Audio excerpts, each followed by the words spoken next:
Bon, la deuxième vidéo, celle-ci, ça va être sur les races qui se trouvent à Donjons et Dragons. Je vais passer rapidement sur les races qui sont connues. Je vais m'arrêter un petit peu plus sur des races qui sont pas connues. Deux choses, vous allez recevoir le scan des classes de personnages que j'ai sélectionné pour vous, c'est-à-dire la classe du voleur, du magicien, du prêtre et je pense du paladin. Voilà. Ensuite, donc par contre, ça va être à vous de choisir votre race. Euh, Qu'est-ce que vous voulez jouer ou autre. Euh, donc on va un petit peu voir quelles sont les nouvelles races qui sont possibles avec leurs compétences. Donc là, je vous ai fait une synthèse. Voilà. Donc, dans certaines colonnes, par exemple, comme Souffle Dragon, vous avez de l'information à lire si vous choisissez ce type de race. Voilà. Alors, on va commencer par les demi-elfes. Donc, comment c'est présenté sur ce tableau? Bon, bah, vous le verrez, la taille, le poids, les bonus de caractéristiques, très important. La catégorie de taille, c'est important aussi. Votre vitesse de déplacement dans ce jeu-là, c'est très important, puisque 6, ça correspond au nombre de cases que vous déplacez normalement. Sachant qu'on verra dans les règles que si on court, on a vitesse de déplacement plus 2, c'est-à-dire qu'on fait plus de cases de déplacement. Ça, c'est vraiment important dans les combats, hein, puisque le déplacement vous indique, euh, puisque normalement on devra mettre sur des cases là où se trouve le monstre et voir comment on s'organise dans le combat. Voilà. Ensuite, vous avez les langues.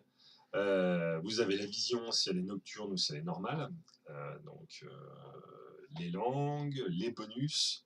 Alors les bonus c'est sur les compétences, on verra ça un peu plus loin parce que ça c'est vraiment quelque chose de nouveau et qui est fondamental dans le jeu, c'est qu'il y a des compétences, il faut savoir s'en servir, il faut connaître les règles. Et voilà, donc il y a plein de tests sur compétences qui sont utilisables à plein de moments du jeu. Et vraiment, c'est très important de connaître ces règles-là. Voilà. Alors après, en plus de tout ça, chaque personnage a des bonus en fonction de sa race. Et ces bonus vont avoir des conséquences sur la façon de jouer. Voilà. Alors, ensuite, c'est les classes de personnages. Alors, bien sûr, on peut prendre très bien d'autres races pour d'autres classes de personnages, mais c'est les classes de personnages qui sont conseillées pour chaque race. Étant donné que là, on est quand même dans un jeu un peu stéréotypé, ça serait peut-être bien, si vous avez l'intention, par exemple, de prendre un prêtre, pourquoi pas de prendre un elfe ou un nain, hein. Si vous voulez prendre un voleur, ben, un elfe, un alflin, ça serait bien. Sachant que, voilà. Euh, pour le paladin, ouais, un demi-elfe, c'est bien aussi. Ou un drakeid, ça c'est pas mal le drakeid, hein. Ça a quand même des pouvoirs sympas. Voilà. Donc on va rentrer. Alors après, je vais vous le laisser lire hein, tout ça, hein. Vous allez avoir le fichier Excel, hein, donc vous allez pouvoir faire votre choix en fonction.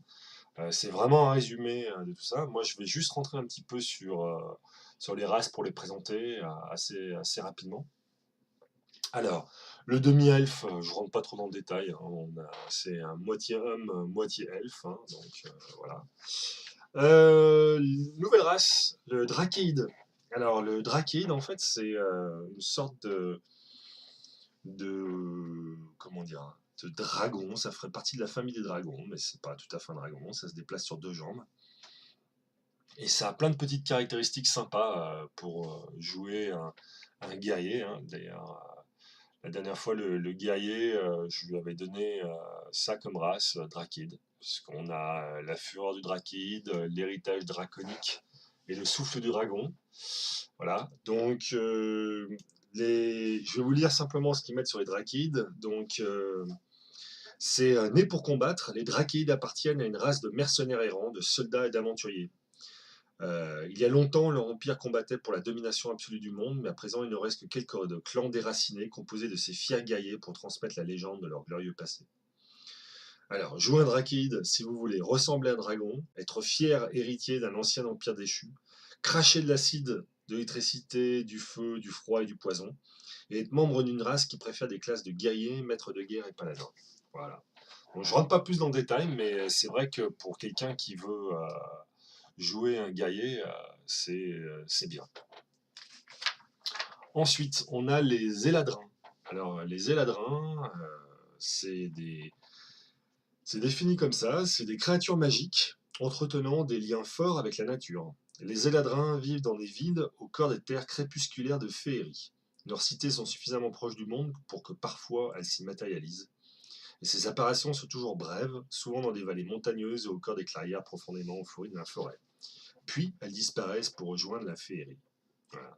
Donc c'est des êtres qui sont proches, on va dire, presque des elfes, mais qui ne sont pas des elfes, puisqu'ils sont encore plus des êtres éthérés.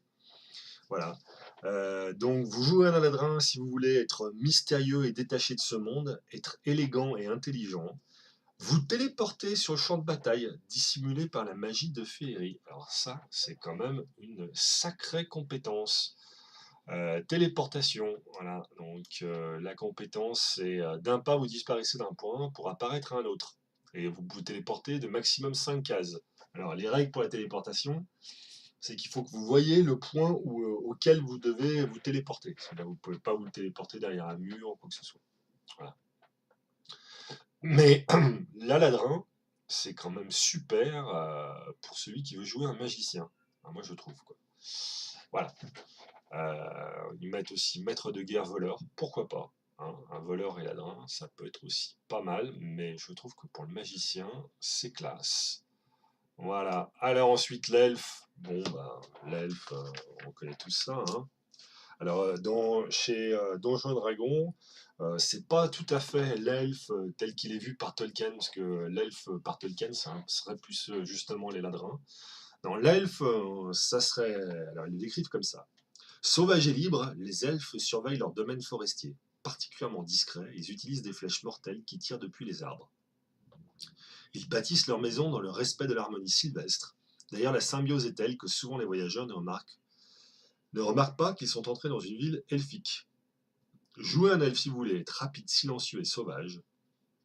Guidez vos compagnons à travers les profondeurs sylvestres et criblez vos ennemis de flèches. Être membre d'une race qui préfère les classes de prêtres, rôdeurs et voleurs. Voilà. Ensuite, on a l'alphelin. Alors, l'alphelin, lui, c'est un petit être de taille qui ressemble beaucoup au hobbit, hein, mais c'est pas tout à fait un hobbit. Parce que là, on est quand même sur du hobbit de guerre. Hein, donc, c'est pas vraiment que ça aime manger la pipe, c'est un petit peu gros et ça mange des petits champignons. C'est plutôt fait pour la bataille. Donc, eux, ils le décrivent comme ça. Le Haflin appartient à une race de petite taille, réputée pour son ingéniosité, sa rapidité d'esprit et ses nerfs solides. Nomade, il se déplace par voie fluviale ou par les terres marécageuses. Personne ne voyage aussi loin et n'observe autant ce qui se passe dans le monde des Halflins.